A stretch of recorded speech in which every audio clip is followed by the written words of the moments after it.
যিনি second term MP এবং deputy leader of Lok Sabha. উনি প্রথমে একটি গুরুত্বপূর্ণ বিষয়ে আপনাদেরকে একটি প্রেস বার্তা দেবেন এবং তারপরে আপনারা আপনাদের প্রশ্ন করবেন, প্রশ্ন করবেন এবং তারপরে আমাদের এই প্রেস কনফারেন্স শেষ হবে।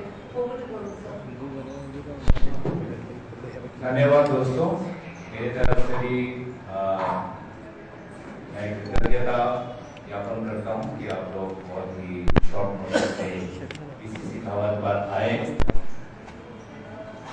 इस चुनाव में जो बीजेपी की नाव है वो डूबती हुई साफ नजर आ रही है। अब इस डूबती हुई नाव को बचाने बार बार प्रधानमंत्री मोदी जी, गृह मंत्री अमित शाह जी आ रहे हैं। पहले भाजपा को लगा कि वो त्रिपुरा के जनता को डराकर धमकाकर बाइक वाहिनी के द्वारा महिलाओं पर अत्याचार के द्वारा विरोधी दलों के प्रतिनिधियों को मारपीट के द्वारा वो सत्ता दोबारा हासिल कर पाई। उनको लगा कि मीडिया की आवाज को बंद कर मीडिया के पत्रकारों को मारपीट कर उनके चैनलों को बंद करके वो सत्ता दोबारा हासिल करेंगे। लेकिन मैं आभार प्रकट करना चाहूंगा, शुभकामनाएं देना चाहूंगा त्रिपुरा के लोगों को जो इस चुनाव में निडर होके बिना डरे बिना पीछे हटे उन्होंने ये सिद्धांत लिया है, उन्होंने ये निर्णय लिया है कि बीजेपी के नाव को डुबाना ही पड़ेगा। और इसीलिए बहुत हिंसात्मक घटनाओं के बावजूद भी, प्रेशर के बावजूद भी, धन और बल का इस्तेमाल होने के बावजूद भी त्रिपुरा के लोगों ने मन बना लिया है, मन ठान लिया है। तो अब भाजपा क्या करती है? पैसों के दम पर नहीं जीत सकती, बाहुबली के दम पर नहीं जीत सकती, गृह मंत्री और अमित शाह जी और प्रधानमंत्री मोदी जी के चेहरे पर नहीं जीत रही। तो अब उनकी नई कोशिश क्या है कि सरकार के और चुनाव आयोग के बड़े बड़े अफसरों पर दबाव बनाओ, माहौल ऐसा बने कि चुनाव आयोग के श्रेष्ठ पदाधिकारी, पुलिस के श्रेष्ठ अफसर अपना कर्तव्य नहीं निभा पाए, उनका राजनीतिक इस्तेमाल हो। अब ये भाजपा की नई चाल है। हमें पता चला है खास सूत्रों से कि 11 फरवरी के रात को लगभग 12:30 बजे गृह मंत्री अमित शाह जी चुनाव आयोग और पुलिस के बड़े बड़े अफसरों के साथ छुप के बैठते हैं, मीटिंग करते हैं। ये रात के 12:30 बजे छुप के चुनाव आयोग और पुलिस अफसरों के बड़े बड़े अफसरों से मिलने का कारण क्या है? अगर कोई मीटिंग हो तो ऑफिशियल जो वर्किंग आवर्स है उस समय मीटिंग करें। अगर गृह मंत्री रिव्यू ले रहे हैं तो तो एक ऑफिशियल मीटिंग करें ताकि मीडिया को भी खबर पता हो, ताकि मीडिया भी आए, सवाल पूछे कि मीटिंग में क्या चर्चा हुई, क्या निर्णय हुआ। तो ये जो छुपके रात को मीटिंग हो रहा है, इससे साफ साफ जाहिर होता है कि चुनाव आयोग और बड़े बड़े पुलिस अधिकारियों पर दबाव बनाया जा रहा है। पर अगर भाजपा को ये लगता है कि चुनाव आयोग और पुलिस का राजनीतिक इस्तेमाल करके वो इस चुनाव को जीत पाएंगे, त्रिपुरा के लोगों के साथ छल करके, छल और कपट से निर्वाचन सत्ता हासिल कर लेंगे, तो ये इनकी बहुत बड़ी भूल होगी। क्योंकि त्रिपुरा का जो आम व्यक्ति है वो तो सिर्फ इंतजार कर रहा है कि कब वो पोलिंग मशीन के पास जाए और बार बार कांग्रेस वामपंथी दलों के प्रतिनिधियों को वोट दे देकर उनको जिताए। आज बहुत अफसोस की बात है कि देश का गृह मंत्री चुनाव में जब आता है तो एक कैंपेनर के हिसाब से आता है,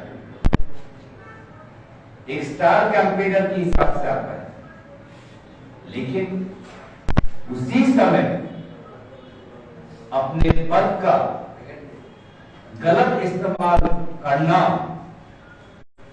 लगता है कि भाजपा अपने डर्टी ट्रिक्स डिपार्टमेंट को दोबारा एक्टिवेट करने वाली है। तो इस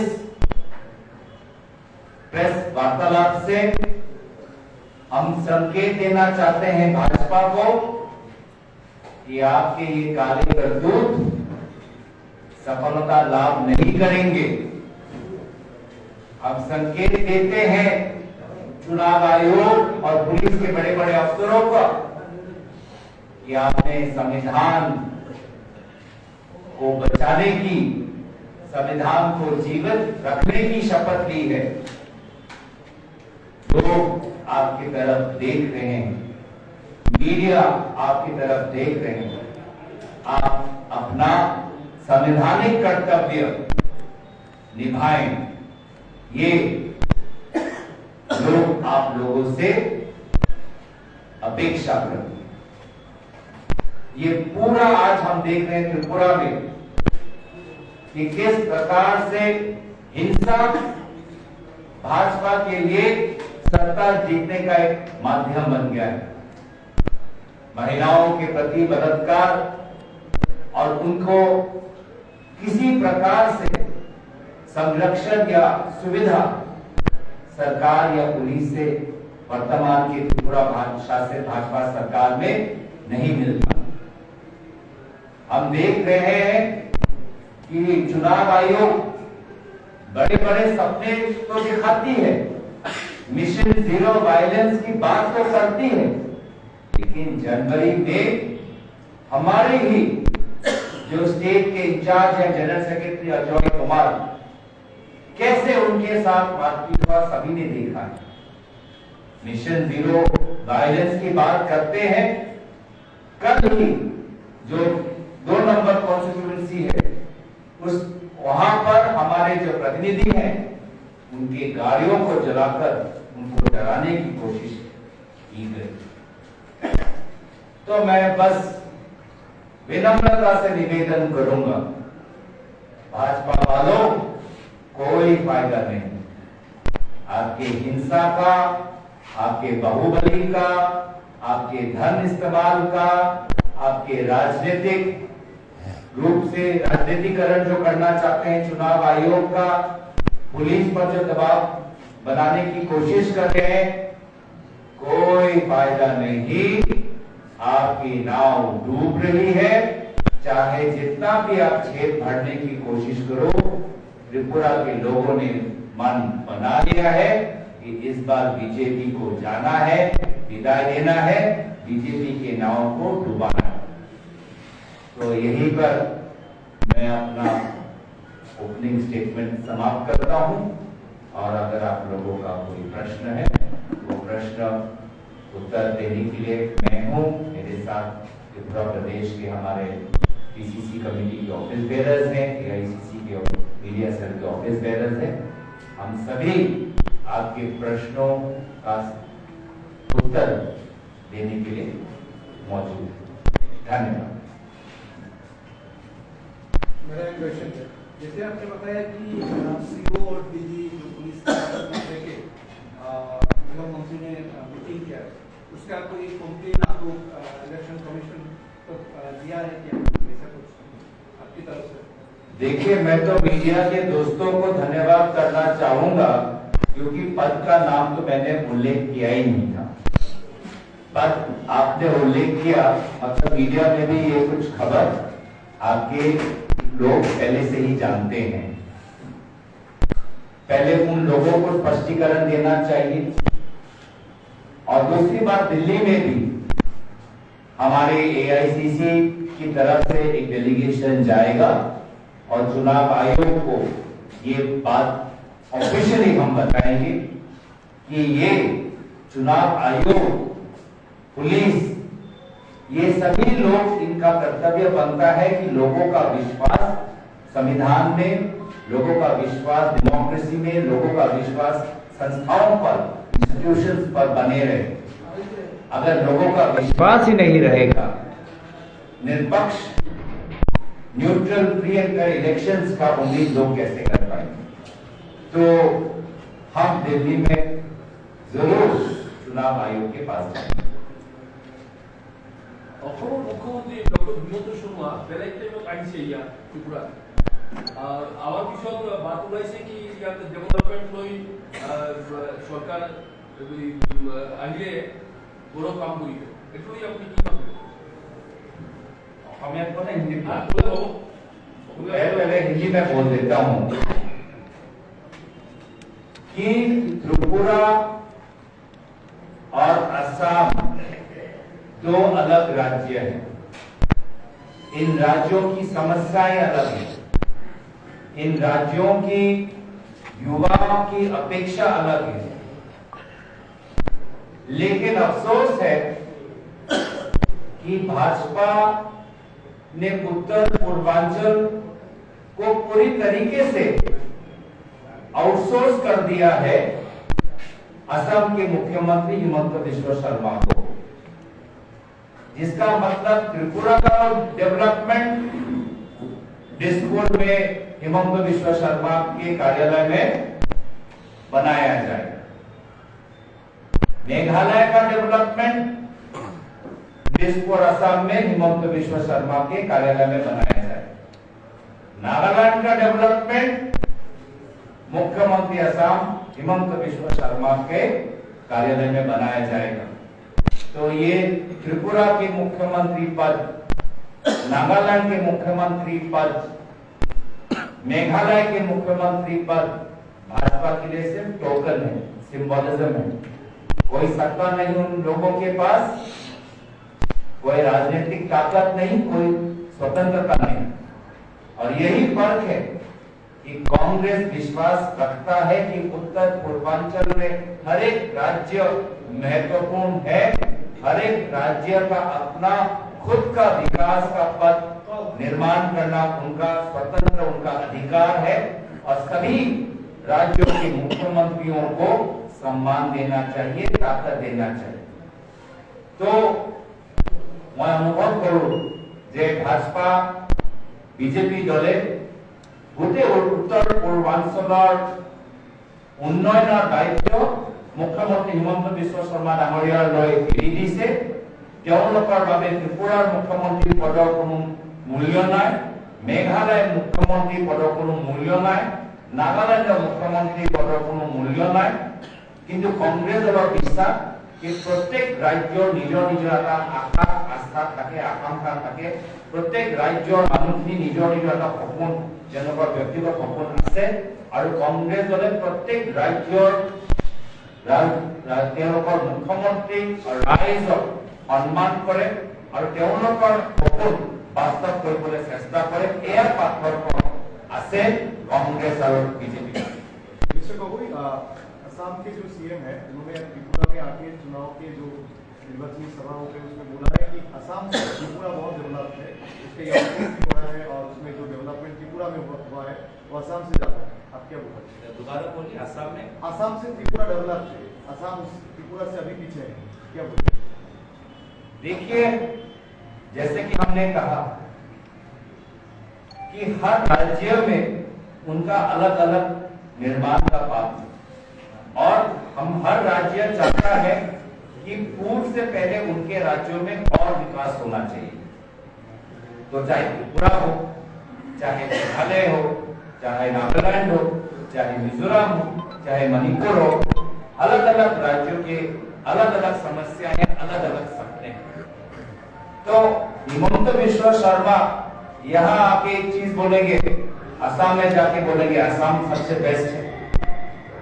कहीं तो झूठ बोल रहे हैं, क्योंकि ये बात तो असम में नहीं कहते, तो कहीं किसी को तो झूठ बोल रहे हैं। वो असम के लोगों को झूठ बोल रहे हैं या त्रिपुरा के लोगों को झूठ बोल रहे हैं, वो खुद ही वो जाने, क्योंकि असम में वो इस प्रकार की बातें नहीं करते। असम के जो मुख्यमंत्री हेमंत बिश्व शर्मा ने त्रिपुरा की चुनावी रैली को संबोधित करते हुए बार बार एक ही चीज के ऊपर, मुद्दे के ऊपर चर्चा दिया है कि त्रिपुरा और पश्चिम बंगाल में एक ही हाल होगा, कांग्रेस और सीपीएम जोड़ का, क्योंकि वेस्ट बंगाल में भी 0 आया था, इस बार त्रिपुरा में भी डबल 0 आएगा, क्योंकि भाजपा ने त्रिपुरा में बहुत विकास किया है, डबल इंजन गवर्नमेंट चल रहा है। देखिए, भाजपा की सरकार अगर त्रिपुरा में वास्तव में लोगों के हित में काम किया होता तो मुख्यमंत्री को नहीं बदलते। मुख्यमंत्री को बदलना ही संकेत है कि नाव डूब रही है। और अभी तो क्रिकेट का खेल हो रहा है ना, तो क्रिकेट का खेल में एक नाइट वॉचमैन होता है कि नहीं होता? वही भूमिका भाजपा के वर्तमान मुख्यमंत्री का है। वो सिर्फ एक नाइट वॉचमैन है।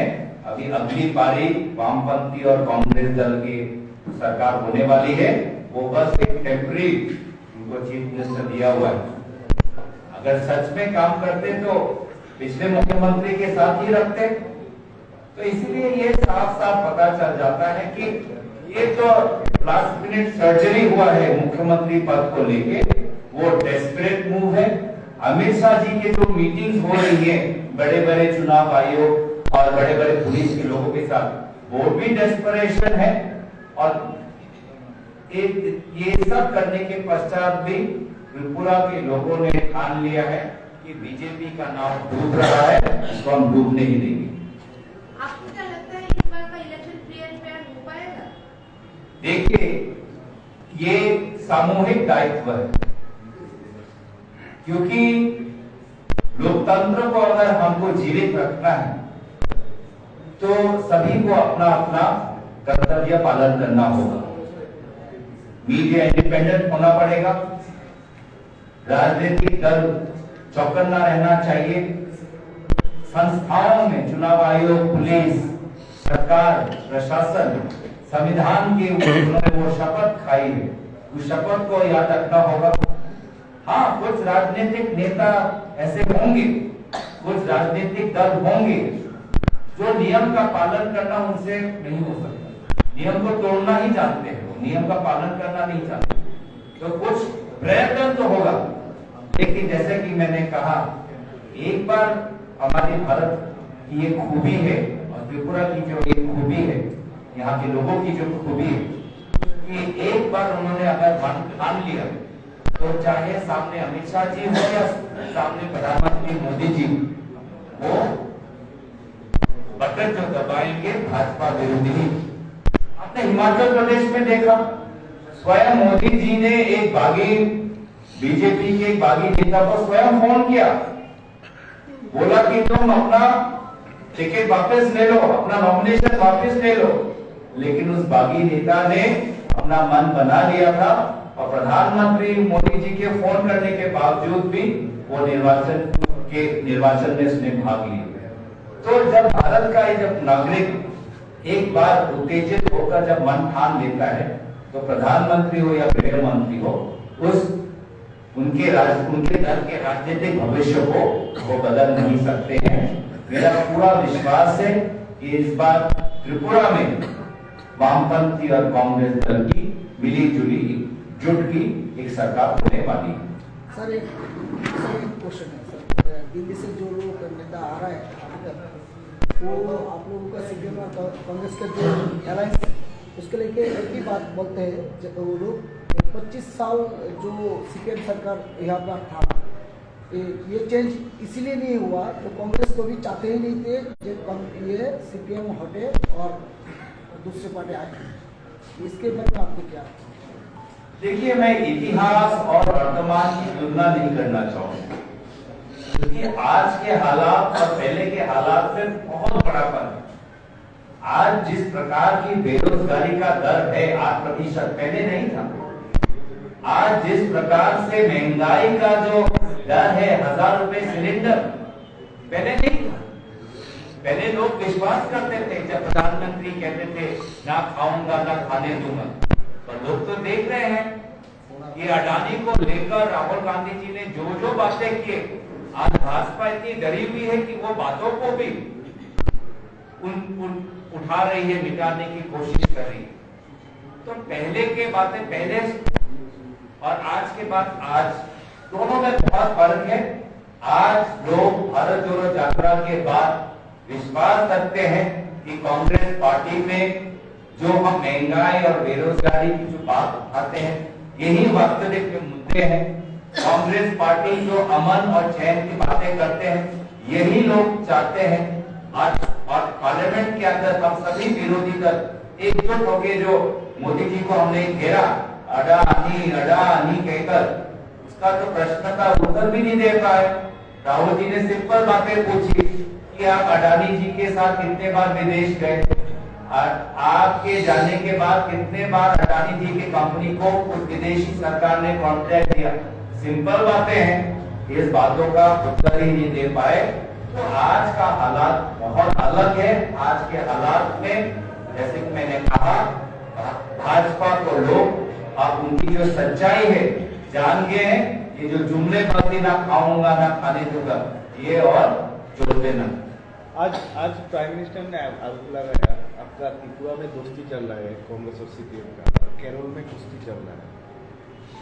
तो अब राष्ट्रीय पर मैं कहना चाहूंगा कि प्रधानमंत्री मोदी जी, आप मुझे लगता है कि अडानी के ये कैंपेन से इतना वो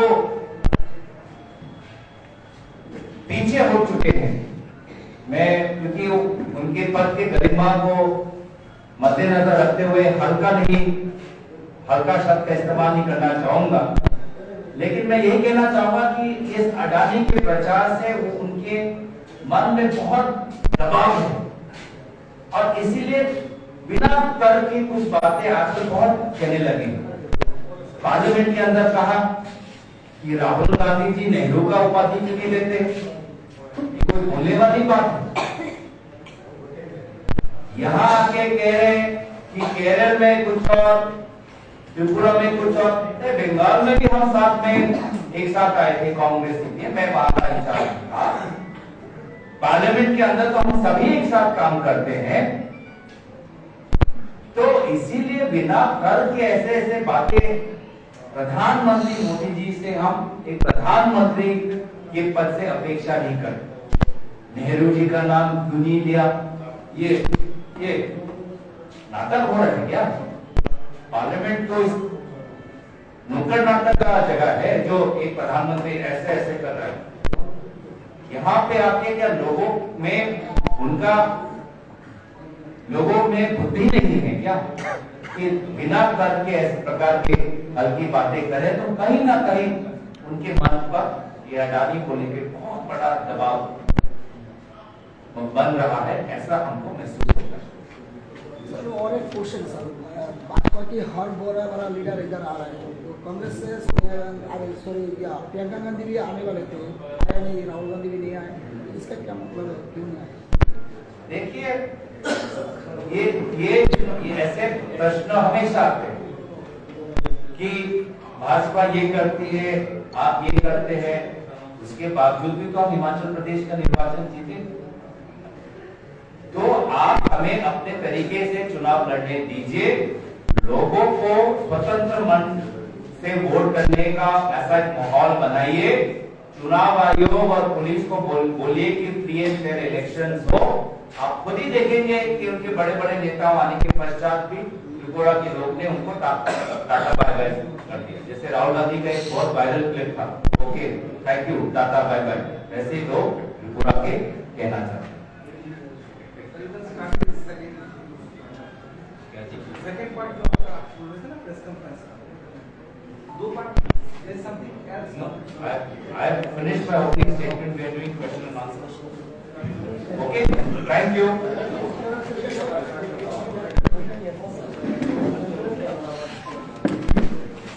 अरे